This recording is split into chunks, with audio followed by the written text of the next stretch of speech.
Hi,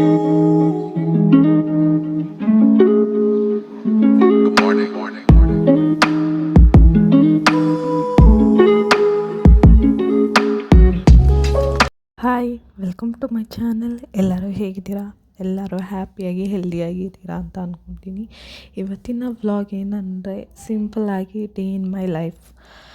ನನಗೆ morning routine ಹೀಗೆ start ಆಗುತ್ತೆ. ನನಗೆ ಬೆಳಗ್ಗೆ ಎದ್ದಿದ ತಕ್ಷಣ ರಂಗೋಲಿ ಬಿಡೋದಂದರೆ ತುಂಬಾ ಇಷ್ಟ. ಏನಂದರೆ ಶಾಸ್ತ್ರ ಸಂಪ್ರದಾಯ ಅಂತ ಅಲ್ಲ, ನನಗೆ ಮನೆ ಮುಂದೆ ರಂಗೋಲಿ ಇದ್ದರೆ ತುಂಬ ಇಷ್ಟ, ತುಂಬ ಚೆನ್ನಾಗಿ ಕಾಣುತ್ತೆ ಅಂತ ನಾನು ಡೈಲಿ ರೂಟೀನಲ್ಲಿ ಅದೊಂದು ಅಳವಡಿಸ್ಕೊಂಡಿದ್ದೀನಿ.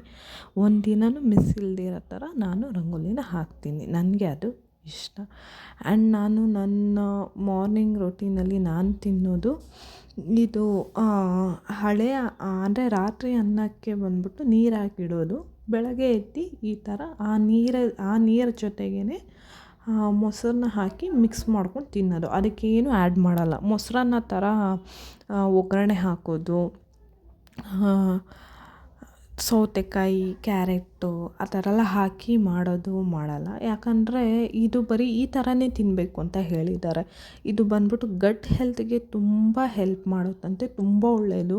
ಮತ್ತು ನಮ್ಮ ಬಾಡಿಲಿರೋ ಹೀಟ್ ಬಂದ್ಬಿಟ್ಟು ತುಂಬ ಚೆನ್ನಾಗಿ ಕಂಟ್ರೋಲ್ ಮಾಡುತ್ತೆ. ನನ್ನದು ಬಂದ್ಬಿಟ್ಟು ಹೀಟ್ ಬಾಡಿ ಆಗಿರೋದ್ರಿಂದ ನನಗೆ ಪಿಂಪಲ್ಸ್ ಎಲ್ಲ ಜಾಸ್ತಿ ಬರ್ತಾ ಇರುತ್ತೆ. ಸೊ ಇದು ನನಗೆ ಬೆಸ್ಟ್ ಅನಿಸ್ತು.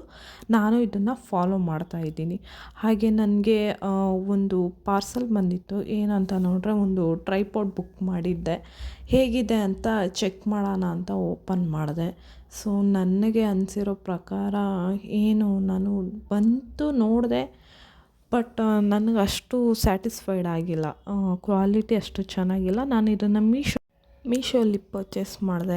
ಮೀಶೋ ಅಂತ ಅಂದಿದ ತಕ್ಷಣ ಎಲ್ಲ ಲೋ ಕ್ವಾಲಿಟಿ ಬರುತ್ತೆ ಅಂತಲ್ಲ, ಎಲ್ಲ ಚೆನ್ನಾಗಿರೋದು. ನಾನು ಎಲ್ಲ ಡ್ರೆಸ್ಗಳು ತುಂಬ ಆರ್ಡ್ರ್ ಮಾಡಿ ತೊಗೊಂಡಿದ್ದೀನಿ. ಅದರಲ್ಲಿ ಏನು ಅಂದರೆ ಒಂದು ಇಷ್ಟ ಆಗಿತ್ತಂದರೆ ಕಲರ್ ಹೋಗೋಲ್ಲ ಬಟ್ಟೆ, ಅದಂತೂ ತುಂಬ ಇಷ್ಟ ಆಗುತ್ತೆ ಆ ಆ್ಯಪಲ್ಲಿ. ಆದರೆ ಈ ಥರ ನಮಗೆ ಐಟಮ್ಗಳು ತರಿಸ್ಕೊಂಡ್ರೆ ಸ್ವಲ್ಪ ಡಿಸಪಾಯಿಂಟ್ ಆಗೇ ಆಗುತ್ತೆ.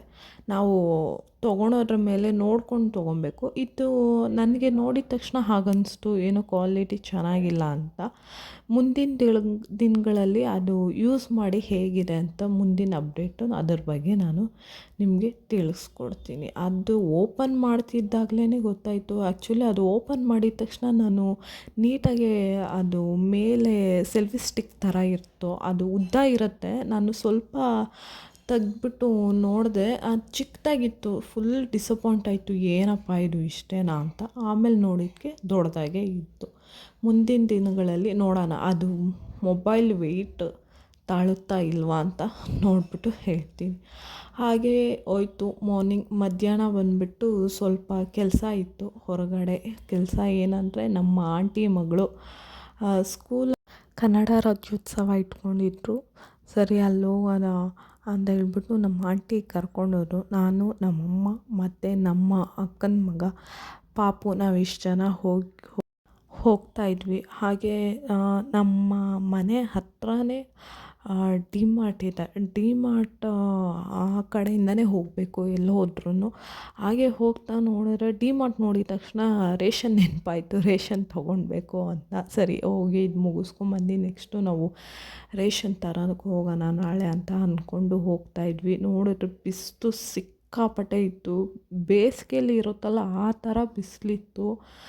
ಏನು ಜನರೆಲ್ಲ ಕಣ್ಣೇ ಬಿಡ್ತಾಯಿಲ್ಲ, ಅಷ್ಟು ಬಿಸಿಲಿತ್ತು. ಸೊ ಕಬ್ಬಿನ ಜ್ಯೂಸ್ ಕುಡಿಯೋಣ ಅಂತ ಹೇಳ್ಬಿಟ್ಟು ಕುಡಿದ್ವಿ. ಚೆನ್ನಾಗಿತ್ತು. ಬಿಸಿಲಿಗೆ ಆ ಒಂದು ಜ್ಯೂಸು ಕರೆಕ್ಟಾಗಿತ್ತು. ಕುಡ್ಕೊಂಡು ಹೋದ್ವಿ ಫಂಕ್ಷನಲ್ಲಿ. ಆ ಫಂಕ್ಷನಲ್ಲಿ ಹೋದ್ರೆ ಅಲ್ಲೂ ಈ ಕಡೆ ಬಿಸಿಲು, ನಾವು ನೆರಳು ಕಡೆ ಬಂದು ನಿಂತ್ಕೊಂಡಿದ್ವಿ. ತುಂಬ ಚೆನ್ನಾಗಿ ಮಾಡ್ತಾಯಿದ್ರು ಮಕ್ಕಳೆಲ್ಲ, ತುಂಬ ಚೆನ್ನಾಗಿ ಡ್ಯಾನ್ಸ್ ಮಾಡ್ತಾಯಿದ್ರು, ಹಾಡು ಹೇಳಿದ್ರು, ಪೇರೆಂಟ್ಸ್ ಎಲ್ಲ ಎಂಜಾಯ್ ಮಾಡ್ತಾಯಿದ್ರು. ಇದೆಲ್ಲ ನೋಡ್ತಾಯಿದ್ರೆ ನಮ್ಮ ಸ್ಕೂಲ್ ಡೇಸ್ ನೆನಪಾಯಿತು.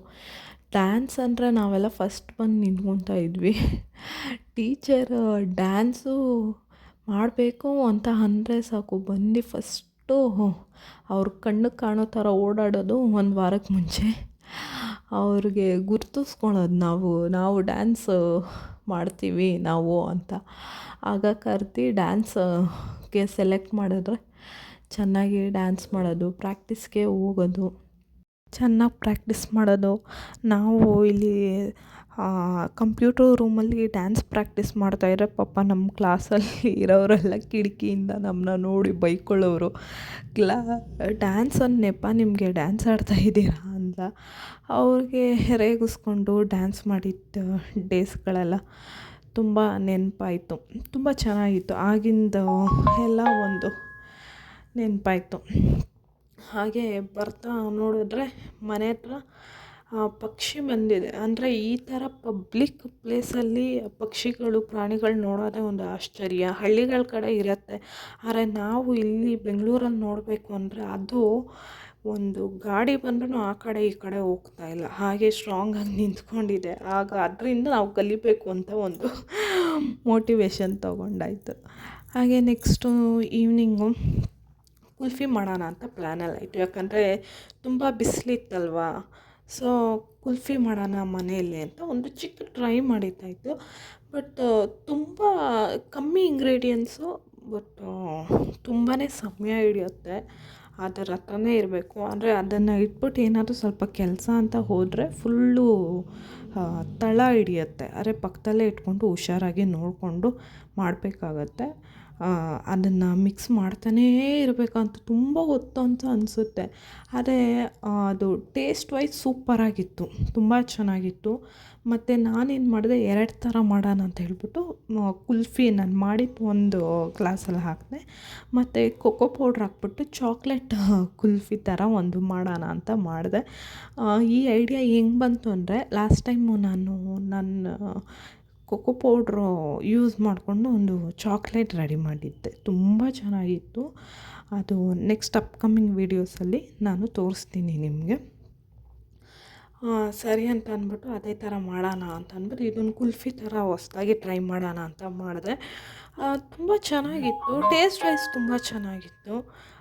ಅದು ಚೆನ್ನಾಗಿತ್ತು, ಇದು ಚೆನ್ನಾಗಿತ್ತು. ಬಟ್ ಒಂದು ಮಿಸ್ಟೇಕ್ ಮಾಡಿದೆ. ಏನಂದರೆ, ನಾನು ಎಲ್ಲ ರೆಡಿ ಮಾಡಿ ಇಟ್ಬಿಟ್ಟು ನಾನು ನೈಟ್ ಇಟ್ಟಿದ್ದೀನಿ.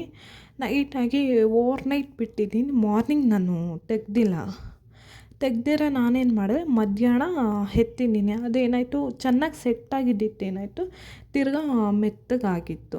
ಸರಿ ಅಂದ್ಬಿಟ್ಟು ತಿರ್ಗಾ ನಾನು ಫ್ರೀಝರಲ್ಲಿ ಇಟ್ಬಿಟ್ಟು ನಾನು ತಿರ್ಗಾ ತೆಗೆದಾಗ ಇನ್ನೂ ಅದೇ ಥರನೇ ಇತ್ತು. ಸರಿ, ಇದೇ ಥರ ಬಿಟ್ಟರೆ ಇನ್ನು ಅದನ್ನು ಟೇಸ್ಟ್ ಮಾಡೋಕ್ಕಾಗಲ್ಲ ಅಂತ ಅಂದ್ಬಿಟ್ಟು, ಇನ್ನು ಹಾಳಾಗುತ್ತೆ ಅಂತ ಅಂದ್ಬಿಟ್ಟು ನಾನು ಹಾಗೇ ಅದು ಎಷ್ಟಿತ್ತು ಆ ಥರ ಹಾಗೇ ಹಾಕಿ ತಿಂದ್ವಿ. ಚೆನ್ನಾಗಿತ್ತು, ಟ್ರೈ ಮಾಡಿ.